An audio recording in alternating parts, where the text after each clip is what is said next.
Hey students, welcome to our new video. तो आज के इस वीडियो में बात करेंगे class 10th mathematics chapter number 1 real numbers के बारे में। इस वीडियो को हमने टोटल 6 टॉपिक्स या फिर 6 पार्ट में डिवाइड कर रखा है, जो कि हमारे एनसीईआरटी में टॉपिक है उनके ऊपर बेस्ड करके। जैसे हमारे जो पहला टॉपिक है वो है इंट्रोडक्शन टू रियल नंबर्स, जिनमें हम जानेंगे कुछ रियल नंबर के बारे में, इंट्रोडक्शन और बेसिक चीज़ें। हम बात करेंगे यूक्लिड्स डिवीजन लेमा के बारे में। आई नो आपका ये 2021 बोर्ड सिलेबस में से हटा दिया गया ये टॉपिक। हटाना in the sense Euclid division lemma direct बोल के आपको समझ नहीं आएगा, लेकिन ये जो आपका यूक्लिड्स डिवीजन एल्गोरिथम है आपके लेमा के ऊपर बेस्ड है, और आपके जो पॉलिनोमियल्स आगे वाला चैप्टर है उसके भी कुछ सम्स आपके इस यूक्लिड डिवीजन लेमा के ऊपर बेस्ड है। तो हम इसके बारे में कुछ थोड़ा ब्रीफ में जान लेंगे। देन हम यूक्लिड डिवीजन एल्गोरिथम के बारे में बात करेंगे। उसके बाद हम आ जाएंगे अपने फंडामेंटल थ्योरम ऑफ अर्थमेटिक के बारे में। Fundamental of theorem of arithmetic को हम ठीक से जानेंगे और कुछ एग्जाम्पल सॉल्व करेंगे।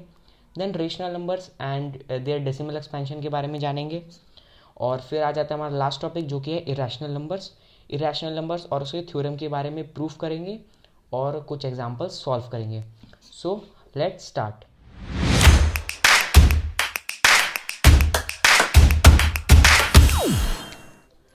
तो अब आ जाता है अपना इंट्रोडक्शन, जो कि हमारा पहला टॉपिक है। तो इंट्रोडक्शन क्या है? इंट्रोडक्शन में बताया गया कि रियल नंबर क्या है, और कुछ रियल नंबर के बेसिक्स के बारे में बताया गया है, और रियल नंबर के अंदर कौन कौन से नंबर्स आते हैं वो भी बताया गया है, और जो नंबर रियल नंबर नहीं है उसको हम कैसे प्रोनाउंस करते हैं और कैसे डिनोट करते हैं वो सब बताया गया है। तो आइए जानते हैं। इंट्रोडक्शन में क्या बोला गया है? A number that can be represented by a unique point on a number line is a real number. कोई भी नंबर जो नंबर लाइन पे रिप्रेजेंट हो सकता है वो अपने आप में यूनिक होता है। ठीक है, कोई भी नंबर रिप्रेजेंट हो गया यहाँ पे 1 2 -1 0, तो ये अपने आप में ये यूनिक है। तो और इन्हीं नंबर्स को हम जो नंबर लाइन पे रिप्रेजेंट हो सकते हैं उन्हीं को हम कहते हैं रियल नंबर्स। दूसरे पॉइंट में भी सेम बात बताया गया है, every real number can be represented by a unique point on our number line. और जो तीसरा पॉइंट है वो है कन्वर्स ऑफ ये दूसरे पॉइंट का उल्टा, every point on the number line represents a unique real number.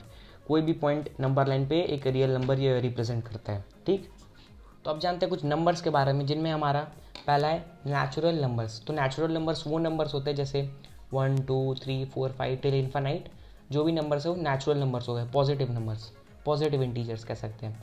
और होल नंबर्स क्या होता है? होल नंबर क्या होता है? हमारा 1 के पहले एक 0 ऐड हो जाता है, वो सब हमारे होल नंबर्स हो गए, 0 1 2 3 4 टिल इन्फानाइट। इंटीजर क्या हो गया हमारा? Negative of natural numbers plus whole number plus natural numbers. तो इसमें क्या हो गया?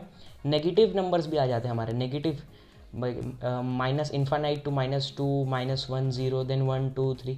तो ये क्या हो जाता है? ये सब हमारे क्या है? इंटीजर्स, नेगेटिव पॉजिटिव दोनों, और प्लस होल नंबर, ये सब क्या है? हमारे इंटीजर्स है। देन आ जाता है हमारा रेशनल नंबर। ये सबको पता होगा, कोई भी नंबर जो p/q के फॉर्म में होता है, जहाँ पे हमारा q 0 के बराबर नहीं होता, जो कि हमारा डिनोमिनेटर 0 के बराबर नहीं होता, वो नंबर्स होते हैं हमारे रेशनल नंबर। और इरेशनल नंबर जो हमारे p/q के फॉर्म में नहीं होते, not in the form of p/q। तो ये थे कुछ नंबर्स जो रेशनल नंबर के अंदर आते हैं। जानते हैं जो नंबर रेशनल नंबर नहीं होता, जो हम नंबर लाइन पे रिप्रेजेंट नहीं कर सकते, जैसे कि the square root of a negative number is not a real number. ठीक है, जो हमारा स्क्वायर रूट होता है किसी भी negative number, square root of a negative number जो होता है वो रियल नंबर नहीं होता है। ठीक है, जैसे -1 हो गया, -1 root, root under -1, root under -3, ये सब क्या हो गए? रियल नंबर नहीं होते। तो अगर ये रियल नंबर नहीं है तो हमें क्या बुलाएंगे? तो these numbers are called imaginary number. ये सब रियल नंबर नहीं है, इन्हें हम बुलाते हैं इमेजिनरी नंबर्स बुलाते हैं। ठीक है, तो अब इसको रिप्रेजेंट कैसे करेंगे? Then how to represent these numbers? तो इन सब नंबर को हम रिप्रेजेंट करते हैं आयोटा बी से, जो कि ये आयोटा बी, इसको कहते हैं आयोटा और इसको कहते हैं बी, जहाँ पे बी जो है हमारा रियल नंबर होता है, और जो हमारा आई है वो होता है आयोटा। आयोटा क्या हो गया? रूट अंडर -1 हो गया हमारा आयोटा। ठीक, यही हो गया। These numbers are represented by iota b. जो हमारे इमेजिनरी नंबर्स होते हैं उसको हम रिप्रेजेंट करते हैं आयोटा बी से। तो ये है हमारा पूरा रियल नंबर सिस्टम। आप चाहो तो स्क्रीनशॉट भी ले सकते हो इसका।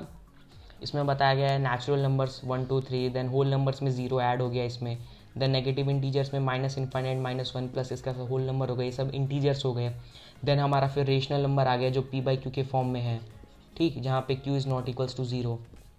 ये सब हमारा हो गया रियल नंबर सिस्टम में। अब आ जाता है हमारा ये सब rational, integers, whole numbers, natural numbers, ये एक पार्ट में। देन आता है हमारा irrational numbers, root -2, then -1/√2, then pi, then कितने, ये सब क्या है हमारे इरेशनल नंबर है, ये पी बाई क्यू के फॉर्म में नहीं आ सकते, ठीक। तो ये यही हमारा रियल नंबर सिस्टम। तो अब बात करते हैं अपने यूक्लिड डिवीजन लेमा के बारे में। आई नो आपका ये हटा दिया गया है 2021 बोर्ड सिलेबस में से, लेकिन हम इसे छोड़ नहीं सकते क्योंकि हमारा जो यूक्लिड डिवीजन एल्गोरिथम है आगे वाला टॉपिक, वो लेमा के ऊपर बेस्ड है। प्लस जो आपका पॉलिनोमियल चैप्टर है उसमें से भी जो कुछ सम्स है वो यूक्लिड डिवीजन लेमा के ऊपर बेस्ड है। तो इसे छोड़ के चलना बेवकूफ़ी होगी। तो अब जान लेते हैं यूक्लिड डिवीजन लेमा क्या होता है, ठीक है। पहले जानते हैं यूक्लिड कौन था। यूक्लिड था एक ग्रीक मैथमेटिशियन जिसने एक नया वे जन्म किया था thinking in the study of geometry, ठीक है। और इसने क्या किया, इसने बहुत सारे इंपॉर्टेंट कंट्रीब्यूशन दिए नंबर थ्योरी में, जिसमें से ही एक था हमारा यूक्लिड्स डिवीजन लेम्मा। तो नंबर थ्योरी में से हमारा एक टॉपिक है यूक्लिड डिवीजन लेम्मा जो हम पढ़ेंगे। यूक्लिड्स डिवीजन लेम्मा जानने से पहले हम जान लेते हैं कि लेम्मा क्या होता है। तो जो हमारा लेम्मा होता है ये एक हमारी प्रूवन स्टेटमेंट होती है जो हम यूज़ करते हैं और भी स्टेटमेंट्स को प्रूव करने के लिए, ठीक है। Lemma it is an proven statement use to prove other statements. तो एक प्रूफ की हुई स्टेटमेंट है, हम इसी को यूज़ करेंगे और भी स्टेटमेंट्स को प्रूव करने के लिए। तो आइए जानते हैं यूक्लिड डिवीजन लेम्मा क्या है। Euclid division lemma, given positive integers a and b, there exist a unique integer q and r। दो इंटीजर दिए हुए हैं a और b, जहाँ पे एक नए इंटीजर आ जाते हैं दो, q एंड r, ठीक है। और जो स्टेटिस्फाई करते हैं इस फॉर्म को a is equals to b q plus r, जहाँ पे जो हमारा r है, ठीक है, वो या तो 0 से बड़ा हो सकता है, नहीं तो 0 के बराबर हो सकता है, लेकिन हमारा b से छोटा होता है। तो ये कुछ नहीं बताया गया यहीं पे। a जो है हमारा वो है डिविडेंड, b जो है हमारा डिविज़र, q है हमारा कोशेंट और r है हमारा, r जो है हमारा वो है रिमाइंडर। वही बताया, dividend is equals to divisor into quotient plus remainder. तो क्या ये यूक्लिड डिवीजन लेम्मा एक फॉर्म है, ठीक है, रिप्रेजेंट करने के लिए नंबर। तो आइए एक एग्जांपल देखते हैं। तो एग्जांपल में देखते हैं, जैसे मान लो 45 एक नंबर है, ठीक है। 45 को हम 7 से डिवाइड करें तो डिविडेंड हमारा 45 हो गया, डिविज़र 7 हो गया। तो होता है 7 5 35, 7 6 42, यहाँ हमारा 42 आ गया, ये 3 आ गया, कैंसिल हो गया, ठीक है। तो अब और आगे तो पॉइंट में नहीं जाएंगे, तो हम इसको कैसे लिख सकते हैं, 45 dividend is equals to, divisor क्या था हमारा 7 इंटू 6 प्लस 3। तो क्या होगा, ये हमने यूक्लिड डिवीजन लेम्मा की फॉर्म में लिख दिया, ठीक है। अब ये है हमारा यूक्लिड डिवीजन लेम्मा का एग्जांपल। अब जानेंगे हम यूक्लिड डिवीजन एल्गोरिथम के बारे में आगे। तो अब आ जाता है यूक्लिड्स डिवीजन एल्गोरिथम। तो यूक्लिड डिवीजन एल्गोरिथम क्या है, ये एक टेक्निक है जो कि हम यूज़ करते हैं किसी भी दो पॉजिटिव इंटीजर का HCF निकालने में, ठीक है। Euclid's division lemma algorithm, Euclid's division algorithm is a technique to compute the highest common factor HCF of two given positive integer। तो क्या है, ये यूक्लिड डिवीजन एल्गोरिथम हम यूज़ करते हैं किसी भी दो पॉजिटिव इंटीजर्स का HCF निकालने के लिए, ठीक है। अब उससे पहले जान लेते हैं एल्गोरिथम क्या है। आई नो आप लोग को पता है, फिर भी एक बार डिस्कस कर लेते हैं एल्गोरिथम क्या है। एल्गोरिथम होता है किसी भी प्रॉब्लम का एक सॉल्यूशन जो वेल डिफाइंड स्टेप या सीरीज़ में हो, उसको सॉल्व करने के दौरान, जैसे कि यहाँ दिया है, it is a series of well defined steps which gives a procedure for solving a type of problem। ये क्या है, it is a series of well defined step, किसी भी प्रॉब्लम को सॉल्व करने का well defined step और एक प्रोसीजर जिससे कि हमारा जो प्रॉब्लम होता है वो सॉल्व हो जाता है। तो अब जानते हैं यूक्लिड डिवीजन एल्गोरिथम को स्टेप बाय स्टेप। जैसा कि हमने पढ़ा, यूक्लिड डिवीजन एल्गोरिथम हम यूज़ करते हैं HCF निकालने के लिए। तो यहीं पे दिया है, to obtain the HCF of two positive integers say P and Q, where P and Q we undertake the following steps, ठीक है। HCF निकालने के लिए ये सब स्टेप्स लेंगे। सिंपल भाषा में बता रहा हूँ, राइट द गिवन नंबर्स को, जो नंबर दिए उसको नंबर्स, जो हमारे नंबर दिए HCF निकालने के लिए उस नंबर को लिख लेंगे। अभी हम एग्जांपल भी देखेंगे इसका सॉल्व करते टाइम, ये सिर्फ ब्रीफ में आपको एक स्टेप्स बताए जा रहे हैं। जो हमारा सेकंड स्टेप है, divide the larger number, larger number को स्मॉलर नंबर से डिवाइड कर देना है, ठीक है। यानी कि लार्जर नंबर हो गया हमारा डिविडेंड, स्मॉलर हो गया divisor, to find the quotient and, हमारा Q और R निकालने के लिए। अगर थर्ड स्टेप में अगर हमारा R in the above step is 0, अगर हमारा R जो आ गया 0 आ गया, देन जो हमारा डिविज़र है वही हमारा HCF हो गया। और अगर नहीं आया तो वो क्या होगा, आप देखते हैं हम एक एग्जांपल की तरफ से, अगर नहीं आया तो क्या होगा। तो यहाँ पे जैसे कि हमने एक एग्जांपल लिया है, यहाँ पे एग्जांपल लिया है, using Euclid division algorithm find the HCF of 48 and 50। तो यहाँ पे हम स्टेप बाय स्टेप फॉलो करेंगे, जैसे कि यहाँ पे दिया गया था, क्या कहाँ दिया गया है, हाँ, पहला था हमारा राइट द गिवन नंबर्स, तो पहले हम अपने गिवन नंबर्स लिख देंगे, ठीक है। लिख दिया 48/50, ठीक है। इसका HCF निकालना है। उसके बाद क्या करेंगे, divide the larger number by the smaller number, ठीक है। अब तो हमारा लार्जर नंबर डिविडेंड हो गया, स्मॉलर नंबर जो हो गया हमारा डिवीज़र हो गया, ये भी लिख दिया। उसके बाद to find the quotient and remainder, अब हम इसे डिवाइड करेंगे क्वोशंट और रिमाइंडर निकालने के लिए। 48 1 से 48 आ गया, ये आ गया हमारा 2, देन कैंसिल।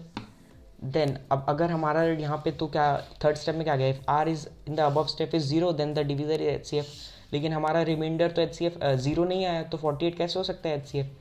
तो अब क्या करेंगे, देन इसके बाद क्या करना है, हमारा ये जो हमारा डिवीज़र था ना, ये हमारा यहाँ आ जाएगा, ये हमारा नया डिविडेंड बन जाएगा अगेन। तो 48 आ गया, देन क्या 2 × 24 is equals to 48, cancel cancel, तो क्या आ गया, ये हमारा 0 आ गया, कैंसिल कैंसिल वही 0 हो गया। तो क्या आ गया हमारा, इस स्टेप में हमारा क्या आ गया, रिमाइंडर 0 आ गया। तो क्या हो गया हमारा 48 और 50 का HCF क्या हो गया, HCF ऑफ 48 एंड 50 क्या हो गया, 48 एंड 50 हो गया हमारा 2। और ये कैसे हमने निकाला, यूक्लिड्स डिवीजन एल्गोरिथम से। तो इसको हम लिखेंगे कैसे, इसको हम लिखेंगे 50 इज इक्वल्स टू 48 इंटू 1 + 2, ठीक है, on applying Euclid division lemma on 48 and 50। Then आ गया हमारा रिमाइंडर नहीं है, देन 48 इज इक्वल्स टू 2 × 24 + 0, तो आ गया हमारा 0 और HCF आ गया हमारा 2। तो यही था हमारा यूक्लिड्स डिवीजन एल्गोरिथम। अब चलते हैं अपने नेक्स्ट टॉपिक पर। तो अब आ जाता है अपना फंडामेंटल थ्योरम ऑफ अर्थमेटिक। तो fundamental theorem of arithmetic start करने से पहले मैं चाहता हूँ आप ये 2 नंबर्स के बारे में जान लो। आई नो आप में से मैक्सिमम को पता होगा, लेकिन जिन्हें नहीं पता वो एक बार देख लो यहाँ। प्राइम नंबर क्या होते हैं, numbers which is only divisible by 1 and itself. तो नंबर जिनके 2 फैक्टर्स हो, ठीक है, 2 फैक्टर्स हो, कोई भी नंबर जिनके 2 फैक्टर्स हो वो होते हैं प्राइम नंबर, जो 1 और अपने से ही डिवाइड हो सके। और जो होता है हमारा कॉम्पोजिट नंबर, वो होता है numbers which have more than 2 factors, ठीक है। 2 फैक्टर से ज़्यादा जिस नंबर के फैक्टर्स होते हैं वो हमारा होता है कॉम्पोजिट नंबर, ठीक है। तो इन सिंपल वर्ड्स कह सकते हैं जो प्राइम नंबर नहीं है वही कंपोजिट नंबर हो गया। इस पॉइंट में दिया गया, बताया गया, we know that every positive integer other than 1 is either prime or composite. हर एक पॉजिटिव इंटीजर जो है एक को छोड़ के, 1 को छोड़ के, या तो प्राइम है या तो कॉम्पोजिट है। अब देखते हैं फंडामेंटल थ्योरम ऑफ अर्थमेटिक क्या स्टेट करता है। So it states that every composite number can be expressed as the product of prime. तो ये क्या बोल रहा है, हर एक कॉम्पोजिट नंबर, कोई भी कॉम्पोजिट नंबर है उसको क्या कर सकते हैं हम, एक्सप्रेस कर सकते हैं प्रोडक्ट ऑफ प्राइम्स में, ठीक है। And this factorization is unique, ये जो फैक्टराइजेशन है ये यूनिक है अपने में, कैसे, apart from the order in which the prime factors occur. तो ये क्या बता रहा है, कोई भी एक कॉम्पोजिट नंबर है उसको हम रिप्रेजेंट कर सकते हैं प्रोडक्ट ऑफ प्राइम में, और जो उसके हमारे फैक्टर्स निकलेंगे प्राइम फैक्टराइजेशन वो कराएंगे, ये यूनिक ही रहेंगे, जो उसके एक बार फैक्टर निकल गए वही फैक्टर रहेंगे। आप चाहे उसको कोई भी ऑर्डर में डाल दो, लेकिन जो फैक्टर आया वो सेम रहेंगे। अब देखते हैं इसको एग्जांपल की मदद से समझते हैं। जैसे यहाँ पे दिया गया एग्जांपल में 210 जो है हमारा, मान लो ये कॉम्पोजिट नंबर है, ठीक है, उसके 2 से ज़्यादा फैक्टर है। तो इसको कैसे करेंगे, 210 को हम पहले प्राइम फैक्टराइज करेंगे, पहले स्मॉलर से करेंगे, 2 हो गया 2105, ठीक है। अभी 2 से यहाँ 5 आ गया, 5 अब 2 से नहीं जाएगा, तो हम क्या करेंगे 3 से ट्राई करेंगे, 5 हो गया। अब क्या 3 से आएगा, नहीं, अब ये जाएगा 5 से, 5 7 ज़ा, अब क्या हो गया, ये 7 आ गया, ठीक है। तो 210 के हमारे फैक्टर्स क्या हो गए, 2 × 3 × 5 × 7, ठीक है। तो क्या बताया गया था यहाँ पे, fundamental theorem of arithmetic states that every composite number can be express as the product of prime. तो 210 क्या, हमने एक एग्जांपल लिया प्रोडक्ट ऑफ प्राइम में, ये कॉम्पोजिट नंबर हमने एक एग्जांपल लिया, इसको एक्सप्रेस कैसे कर दिया हमने प्रोडक्ट ऑफ प्राइम में। ये सब क्या है, प्राइम नंबर्स है, ठीक है, product of primes, 2 prime number है, 3 प्राइम नंबर है, 5 प्राइम नंबर है, 7 प्राइम नंबर है। और and this factorization is unique, ये यूनिक कैसे है, आप 210 के यही फैक्टर रहेंगे, कोई भी कैसे भी डिवाइड करेगा 210 के यही 4 ही फैक्टर निकलेंगे, ठीक है। आप इसे कोई भी ऑर्डर में डालो, जैसे 3 × 5 × 7 × 2, लेकिन क्या है फैक्टर्स तो यही रहेंगे सेम। 210 के यही फैक्टर्स रहेंगे और यही बताया गया apart from the order in which the prime factors occur. तो यही था हमारा fundamental theorem of arithmetic. I hope आप सबको क्लियर होगा। अब चलते हैं अपने नेक्स्ट टॉपिक पर, जो कि है हमारा finding HCF and LCM by prime factorization method. तो इसमें क्या करेंगे हम, HCF और LCM निकालेंगे प्राइम फैक्टराइजेशन मेथड से, ठीक है। तो इसको मैं आपको एक एग्जाम्पल के थ्रू समझाऊंगा जिससे आपको और अच्छे से क्लियर हो। तो यहाँ पे एग्जाम्पल में हमने क्वेश्चन लिया है। तो क्वेश्चन क्या पूछ रहे हैं, find the HCF and LCM of 84 and 402 by prime factorization method. तो क्या हमें HCF और LCM निकालना है 84 और 402 का, ठीक है। तो पहले क्या करेंगे हम, सॉल्यूशन है ये, 84 का प्राइम फैक्टर करेंगे पहले, ठीक है। प्राइम फैक्टराइजेशन करेंगे 2 4 2 देन अगेन 2 2 1 देन ये 3 से जाएगा, अब 3 7 जा, देन आ गया ये 7 1 जा। तो इसका प्रोडक्ट ऑफ प्राइम्स में हमने कैसे एक्सप्रेस किया, 2 इंटू 2 इंटू 3 इंटू 7, ठीक है। इसको कैसे लिख सकते हैं हम, 2 स्क्वायर इंटू 3 इंटू 7 लिख सकते हैं। डन। अब जो हमारा दूसरा नंबर क्या है 402, 402 का अगेन हम प्राइम फैक्टराइजेशन करेंगे। तो ये आ गया 201, देन अगेन ये 1 आ गया तो 2 से नहीं जाएगा, ये जाएगा 3 से, 3 6 जा 18, 3 7 जा 21, देन 67 प्राइम नंबर है 67 1। तो इसको कैसे लिख सकते हैं हम, 2 इंटू 3 इंटू 67, ठीक। यहाँ तक क्लियर। ये हमने प्राइम फैक्टराइजेशन कर दिया दोनों का। अब HCF और LCM कैसे निकालेंगे ध्यान से समझना, ठीक है। अब चलते हैं HCF पे। तो जो हमारा HCF होता है वो होता है product of least power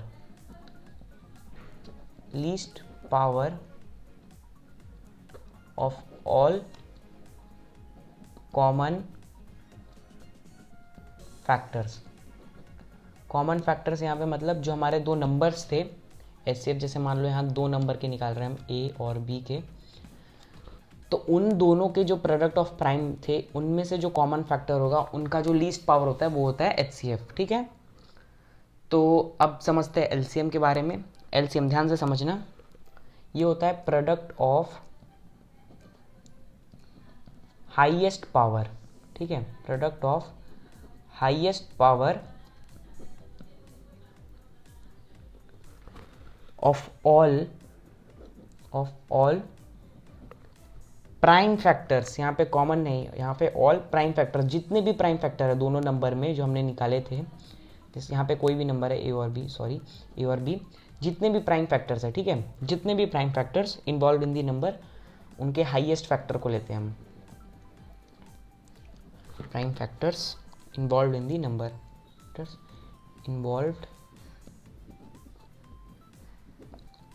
in the number, ठीक है। Product of highest power of all prime factors involve in the number, ठीक है। तो यहाँ पे जो हमारा आया था क्वेश्चन में, क्या आया था हमारा यहाँ पे जब हमने प्राइम फैक्टराइज किया था, तो ये एक आया था हमारा निकल के प्रोडक्ट ऑफ प्राइम्स, और ये एक आया था हमारा 402 का प्रोडक्ट ऑफ प्राइम्स। तो HCF में क्या आ जाएगा, product of least power of all common factors. Common factors है यहाँ पे, ध्यान देना कॉमन है, ठीक है। तो HCF क्या आ जाएगा हमारा, HCF में हम कॉमन, पहले इन दोनों में से कॉमन क्या है, 2 कॉमन है और 3 कॉमन है, और कुछ कॉमन नहीं है। 2 का लीस्ट पावर क्या है 1, और 3 का लीस्ट पावर 1 है, लोएस्ट, ठीक है। तो HCF क्या आ गया हमारा, इसका HCF ऑफ 84 एंड 420 आ गया हमारा 2 इंटू 3 लीस्ट पावर, जो कि क्या है हमारा 6, ठीक है। और LCM क्या आएगा, LCM ऑफ 84 एंड 420 क्या आएगा हमारा, product of highest power of all prime factors involve in the number. ये सारे प्राइम फैक्टर्स इन्वॉल्व हुए थे नंबर में, इनमें से हाईएस्ट पावर किसका है, 2 का हाईएस्ट पावर क्या है 2 का हाईएस्ट पावर 2 ले लिया, देन 3 का हाईएस्ट 1 ही है इसमें, देन 7 का हाईएस्ट 1 है, देन 67 का भी हाईएस्ट 1 है, ठीक है। तो अब जब इसको मल्टीप्लाई करेंगे तो हमारा कुछ आंसर आएगा 5628, ठीक है। तो ये हमारा LCM हो गया और ये हमारा HCF हो गया इस क्वेश्चन का। आई होप आपको क्लियर हो गया होगा कि कैसे HCF और LCM निकालते हैं प्राइम फैक्टराइजेशन मेथड से। तो अब चलते हैं अपने नेक्स्ट टॉपिक की तरफ, जो है हमारा वेरी फैमिलियर रेशनल नंबर्स। तो रेशनल नंबर क्या होते हैं? हम सब जानते हैं number r is called a rational number if it can be written in the form P/Q। कोई भी नंबर जो P/Q के फॉर्म में लिखा जा सकता है, जहाँ पे P और Q है हमारे इंटीजर्स और Q is not equals to zero, मतलब जो हमारा डिनोमिनेटर है वो ज़ीरो के बराबर नहीं है, तो वो होता है हमारा रेशनल नंबर। जैसे एग्जांपल 2/3 -3/5 7/6 और भी बहुत सारे एग्जांपल्स। तो यही होता है हमारा बेसिक रेशनल नंबर। और जो हमारा दूसरा इसके अंदर सब टॉपिक आता है वो है rational numbers and their decimal expansion. तो इसके अंदर भी कुछ केसेस हैं, वो पहले देख लो, उसके बाद हम जाएंगे थ्योरम्स पे। तो डेसिमल एक्सपेंशन में केस 1 जो है वो है टर्मिनेटिंग। टर्मिनेटिंग में क्या आ जाता है, जो ख़त्म हो जाता है। जैसे 5/2 है, ठीक है, हमने इसको डिवाइड किया तो क्या आ गया हमारा 2.5, तो ये क्या हो गया, ये टर्मिनेट हो गया एक जगह, इसके आगे कुछ जा नहीं रहा। और केस 2 में क्या हो जाता है, नॉन टर्मिनेटिंग, रिपीटिंग या रेकरिंग, दोनों सेम टर्म है। इसमें क्या हो जाएगा, जैसे 10/3 है, तो क्या आ रहा है, ये 3.333, ये क्या हो रहा है, नॉन टर्मिनेटिंग, रुक नहीं रहा है, चलता ही जा रहा है, और लेकिन 333 इसमें रिपीट कर रहा है। तो यही दो केसेस थे डेसिमल एक्सपेंशन में। अब चलते हैं थ्योरम्स के पास। तो थ्योरम्स में थ्योरम 1 क्या बताता है? थ्योरम 1 बता रहा है if x is a rational number, ठीक है, x एक रेशनल नंबर है हुज डेसिमल एक्सपेंशन टर्मिनेट, उसका डेसिमल एक्सपेंशन टर्मिनेटिंग है, then x can be expressed in the form P/Q। सब रेशनल नंबर है तो P/Q के फॉर्म में आएगा, जहाँ पे P और Q को प्राइम है, ठीक है, P एंड Q आर को प्राइम। अब जिन्हें नहीं पता को प्राइम नंबर क्या होता है, coprime are the two numbers having no common factor other than 1। अगर और आसान भाषा में बताऊं तो जिनका HCF 1 होता है, कोई भी दो नंबर जिनका HCF 1 हो वो को प्राइम होते हैं। And the prime factorization of Q is of the form 2⁴ into 5⁵B where A and B are whole numbers. तो इनके जो पावर है वो होल नंबर्स है। तो क्या बता रहा है ये, x हमारा रेशनल नंबर है हुज डेसिमल एक्सपेंशन, जिसका डेसिमल एक्सपेंशन जो है वो टर्मिनेट हो रहा है, टर्मिनेट हो जाता है, टर्मिनेटिंग है। These then x can be expressed in the form P/Q। P/Q के फॉर्म में आ रहा है, जहाँ पे P and Q are coprime and the prime factorization of Q is not of the form 2⁴ into 5⁵B। तो इसको example से समझते क्या बता रहे हैं। जैसे ले लिया को प्राइम में हमने एग्जाम्पल ले लिया, जैसे 7/10, ये दोनों नंबर क्या है, को प्राइम है, इनका फैक्टर सिर्फ इनका कॉमन फैक्टर 1 ही है, ठीक है, तो ये को प्राइम हो गया, ठीक है। Then x can be explain the form इतना where P and Q are coprime, ठीक है, prime factorization of Q is not of the form इतना। तो क्या करेंगे, अब इसको हम डिवाइड करेंगे, तो 7 को 10 से डिवाइड करेंगे तो पहले आ जाएगा हमारा यहाँ पे 0 पॉइंट, यहाँ एक आ गया हमारा 0, देन 10 7 ज़ा 70। ये टर्मिनेट कर रहा है, x is a rational number, हमारा x रेशनल, ये x हो गया हमारा, ये रेशनल नंबर है हुज डेसिमल एक्सपेंशन टर्मिनेट, इसका डेसिमल एक्सपेंशन टर्मिनेट हो रहा है जो कि है 0.7, ठीक है। Then x can be expressed in the form P/Q, ये P/Q के फॉर्म में रिप्रेजेंट हो सकता है क्योंकि वो टर्मिनेट हो रहा है। और P और Q हमारे को प्राइम है 7 और 10, क्योंकि इनका कॉमन फैक्टर 1 ही है। And the prime factorization of Q is of the form 2⁴A and 5⁵B। तो ये हमारा Q है, तो उसका प्राइम फैक्टराइजेशन क्या हो सकता है, जैसे 7/2⁴1 इंटू 5⁴1, ठीक है, where A and B are whole numbers. तो यही था एक एग्जाम्पल आपको शो करने के लिए जो पहला थ्योरम बता रहा है। तो अब देखते हैं अपना दूसरा थ्योरम।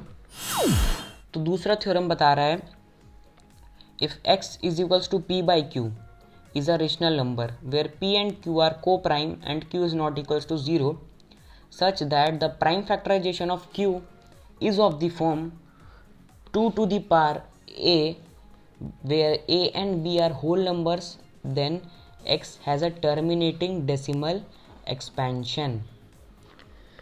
अगर हमारा जैसे x जो रेशनल नंबर है वो P/Q के फॉर्म में है और जहाँ पे P और Q को प्राइम है, ठीक है, coprime numbers having no common factor other than 1, two numbers having no common factor other than 1 वो होता है हमारा को प्राइम, ठीक है, समझ में आ गया इतना। And Q is not equals to 0 such that the prime factorization of Q is of the form 2⁴A into 5⁵B where A and B are whole number. तो जो इनकी ये पावर है ये दोनों होल नंबर्स में है, ठीक है। Then x has a terminating decimal expansion. Simple से बता रहे हैं, जैसे ये एग्जांपल से ही समझ लो। इस एग्जांपल में हमने देखा था ना कैसे यहाँ पे p बाई क्यू की फॉर्म में है ये, और इसका जो डिनोमिनेटर है q, p बाई क्यू है ना ये, अरे 7/10 p बाई क्यू है। हाँ, तो q जो हमारा वो 2 to the power 1 5 to the power 1 के फॉर्म में आ रहा है। Prime factorization of q is of the form 2 to the power n to 5 to the power b, where a and b are whole numbers, a और b हमारे whole number है 1 1।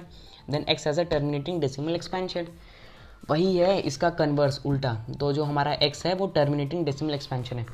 ये theorem basically क्या है, आपको डायरेक्ट बताने के लिए, आपको जैसे क्वेश्चन में आगे पूछा जाएगा, एक एग्जांपल में से पूछा जाएगा कि find which of the following are terminating or non terminating decimal expansion, तो ये थ्योरम क्या करेंगे, आपको हेल्प करेंगे, आपको उन्हें डिवाइड करने की ज़रूरत नहीं पड़ेगी। आप डायरेक्ट उनके डिनोमिनेटर जो आपका क्यू p बाई क्यू में जो q है, अगर उसका factor 2 to the power a into 5 to the power b, अगर उसके फैक्टर में ये दो आ रहे हैं तो जो वो आपका हो जाएगा टर्मिनेटिंग डेसिमल एक्सपेंशन। और अगर नहीं आ रहा है तो हम वो आप देखते हैं थ्योरम 3 में। तो थ्योरम 3 बता रहा है x is equals to p by q, ठीक है, इज़ अ रेशनल नंबर। हाँ ठीक है, समझ गए, x जो है हमारा रेशनल नंबर है, where p and q are coprime, p और q है हमारे को प्राइम है। Two numbers having no common factor other than 1 are coprime, ठीक है, and q is not equals to 0 such that the prime factorization of q is not of the form 2 to the power a into 5 to the power b। अब इसमें क्या है, जो हमारा q है इसका प्राइम फैक्टर मतलब इसका factor 2 to the power a और 5 टू द पावर b नहीं है, जहाँ पे a और b are non negative integers या फिर whole numbers, then x has a decimal expansion which is non terminating but repeating. तो यहाँ पे क्या हो जाएगा, जैसे हमने एग्जांपल में लिया था 10/3 वाला, तो यहीं पे वहाँ पे 10/3 वाला केस आ रहा है, 10/3 वाला। तो 3 को हम 2 into 2 to the power 1 into 5 to the power, या फिर किसी भी होल नंबर या किसी भी नॉन नेगेटिव इंटीजर में हम नहीं लिख सकते 3 को, तो ये वही केस है। और अगर हम डिवाइड भी कर रहे हैं 10 को 3 से, तो हमारा रिपीटिंग डेसिमल एक्सपेंशन आ रहा है, जैसे 3.333 3.33 आता रहता है ना, तो वही ये थ्योरम में बता रहा है। अब देखते हैं कुछ एग्जांपल जिससे आपको ये सारे थ्योरम और क्लियर हो जाएंगे। जैसा कि मैंने बताया था, आपको ऐसे आगे क्वेश्चन आएंगे, जैसे इस एग्जाम्पल में क्वेश्चन पूछा गया है, consider the following rational numbers and state whether they have terminating or non terminating decimal expansion. तो अब यहाँ पे आपको सम्स दे दिए कुछ, आपको बताना है वो टर्मिनेट करें या नॉन टर्मिनेट। अब यहाँ पे आप डिवीजन करने तो जाओगे नहीं, तो इसको आप कैसे लिख सकते हो, आप डायरेक्ट सॉल्व करने के लिए 99/25 को आप कैसे लिख सकते हो, 2 to the power 0 into 5 square, ठीक है, होल नंबर्स में आ रहा है। तो क्या है, इसका जो p बाई क्यू की फॉर्म में है, और इसका अगर q, जैसे कि हमने थ्योरम 1 और 2 में देखा था, अगर हमारा q 2 to the power a into 5 to the power b, जहाँ पे a और b हमारे होल नंबर से उसमें एक्सप्रेस हो सकता है, तो हमारा नंबर क्या हो जाता है, वो डेसिमल एक्सपेंशन जो उसका होता है वो होता है टर्मिनेटिंग, ठीक है। अब दूसरा एग्जांपल देखते हैं, दूसरा क्वेश्चन देखते हैं एग्जांपल का, ये भी p बाई क्यू के फॉर्म में है, p बाई क्यू, ठीक है। अब यहाँ पे 7/24 को कैसे लिख सकते हैं, 7/24 को हम 3 into 2 to the power 3 into 5 to the power 0, anything to the power 0 is equals to 1। लेकिन ये क्या होगा, हमारा नॉन टर्मिनेटिंग होगा। कैसे नॉन टर्मिनेटिंग, क्योंकि यहाँ पे हमारा 3 आ जा रहा है, 3 आ जा रहा है। अगर ये 3 नहीं रहता तो ये हमारा टर्मिनेटिंग हो जाता, तो इसका डेसिमल एक्सपेंशन क्या होगा, नॉन टर्मिनेटिंग।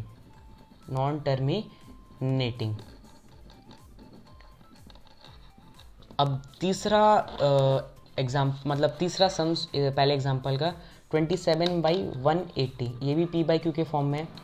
तो इसको हम कैसे लिख सकते हैं, 27/180 को हम 27 को हम लिख सकते हैं 3 क्यूब बाई 180 को हम लिख सकते हैं 3 square 9, then into 2 square into 5, ठीक है, 5 टू द पावर 1।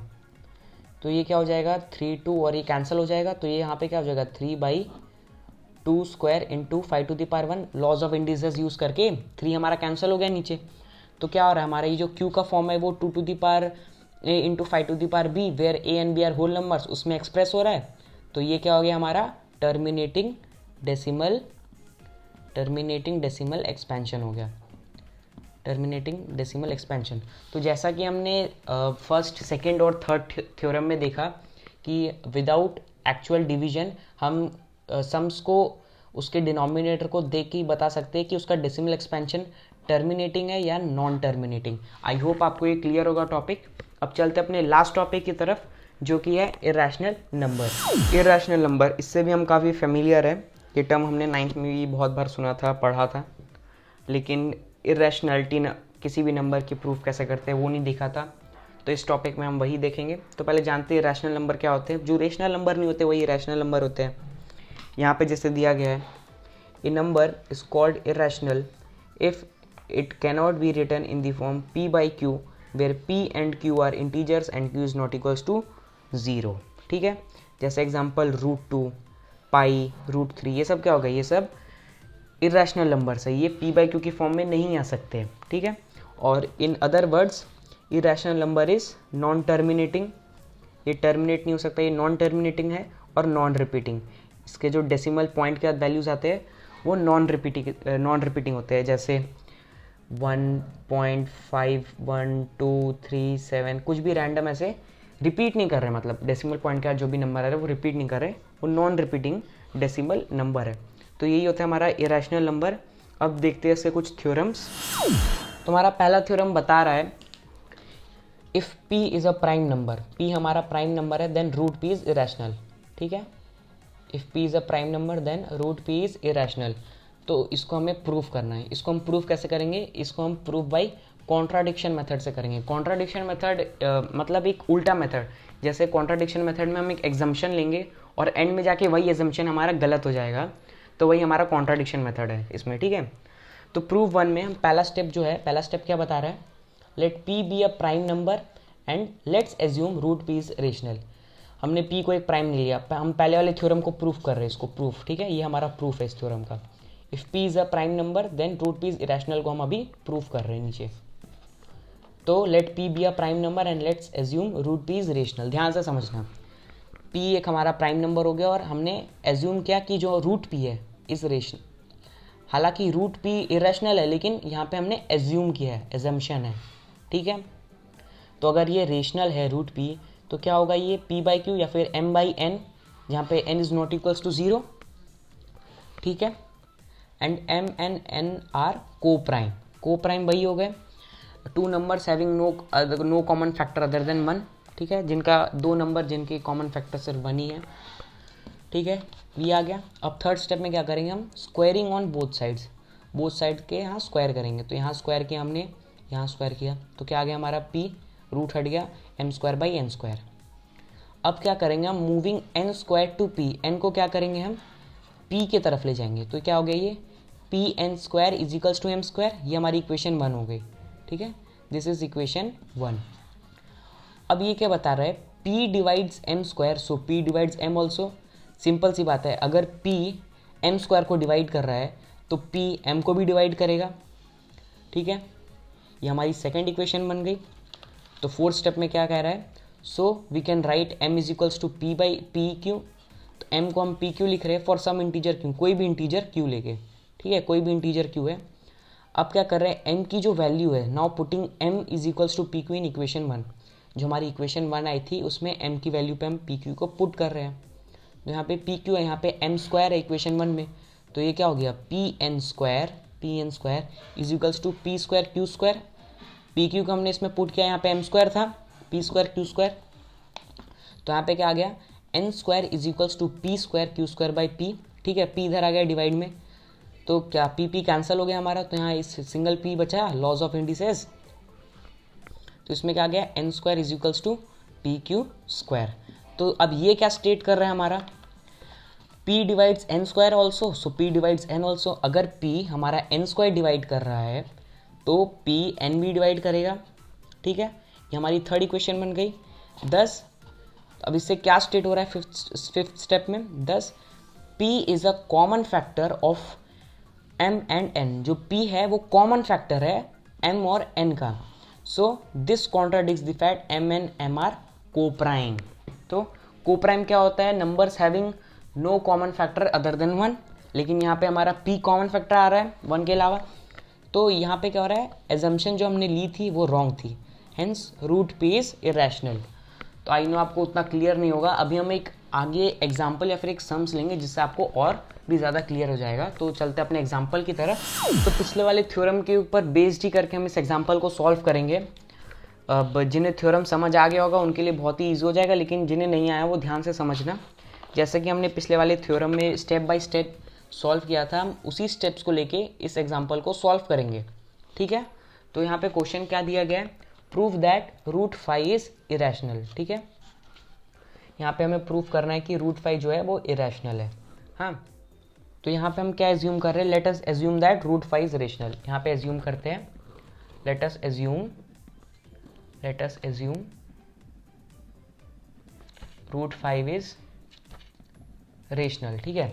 एज्यूम कर रहे हैं कि रूट 5 रेशनल है हमारा, ठीक है। Then there exist coprime positive integer a and b। अब यहाँ पे आ जाते हैं coprime positive integer a and b such that root 5 is rational. अब यहाँ पे दो पॉजिटिव इंटीजर आ जाते हैं a एंड b, ठीक है। Two positive integer a and b, two positive integers a and b, ठीक है। तो a एंड b में क्या आ जा रहा है, such that root 5 is equals to a by b, ऐसे आ जा रही है, ठीक है। देन क्या करेंगे हम, स्क्वायरिंग ऑन बोथ साइड, जैसे कि नेक्स्ट स्टेप हमने थ्योरम में पढ़ा था, स्क्वायरिंग ऑन बोथ साइड्स करेंगे, स्क्वायरिंग ऑन बोथ साइड्स, तो यहाँ पे अब क्या आ जाएगा हमारा, रूट हट जाएगा 5 is equals to a square by b square, ठीक है, a square by b square. तो अब यहाँ पे क्या बता रहे हैं, हम मूव करेंगे बी स्क्वायर को 5 की तरफ, जैसा कि हमने थ्योरम में पढ़ा था, 5b square is equals to a square. तो ये क्या हो गया, therefore a square is divisible by, therefore a square is divisible by 5,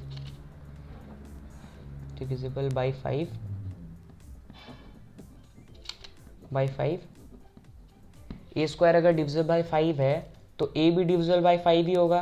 A is also divisible by 5, also divisible by 5। तो ये हमारी बन गई इक्वेशन 1, ये बन गई हमारी इक्वेशन 2, ठीक है।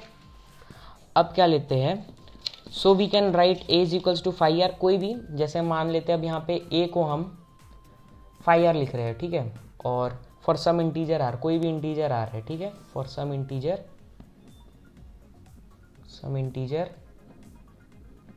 r ले लिया हमने यहाँ, ठीक है। तो अब क्या होगा यहाँ पे, सब्स्टिट्यूटिंग a, अब क्या करेंगे हम, सब्स्टिट्यूट करेंगे, जैसे थ्योरम में बताया गया था, सब्स्टिट्यूट करेंगे इसको इक्वेशन 1 में। तो ये क्या हो जाएगा, 5b square is equals to 5r का होल स्क्वायर। तो ये क्या हो गया हमारा, 5b square is equals to 25r square. हमने क्या किया, सब्स्टिट्यूट किया इसको, वैल्यू सब्स्टिट्यूट किया, ठीक है। यहाँ पे एक स्टेप है, सब्स्टिट्यूट किया हमने इसको यहाँ पे सब्स्टिट्यूट किया है, ठीक है, 25r स्क्वायर। तो यहाँ पे क्या आ जा रहा है, अब 5 मतलब ये 5 5 25 होता है, so b square is equals to क्या हो गया हमारा, 5r स्क्वायर। अब ये क्या स्टेट कर रहा है कि b, this means that b square is also divisible, this means that b square is also divisible by 5। यहाँ पे जैसे हमने देखा था a स्क्वायर इज डिविजिबल 5, यहाँ a आ रहा है, अब यहाँ पे b आ रहा है, b square is divisible 5 is divisible by 5, so b is also divisible by 5, also divisible by 5, divisible by 5, कि बाई है, ठीक है, ये बाई 5, ठीक है, इतना। ए एंड बी है, ए एंड बी हैव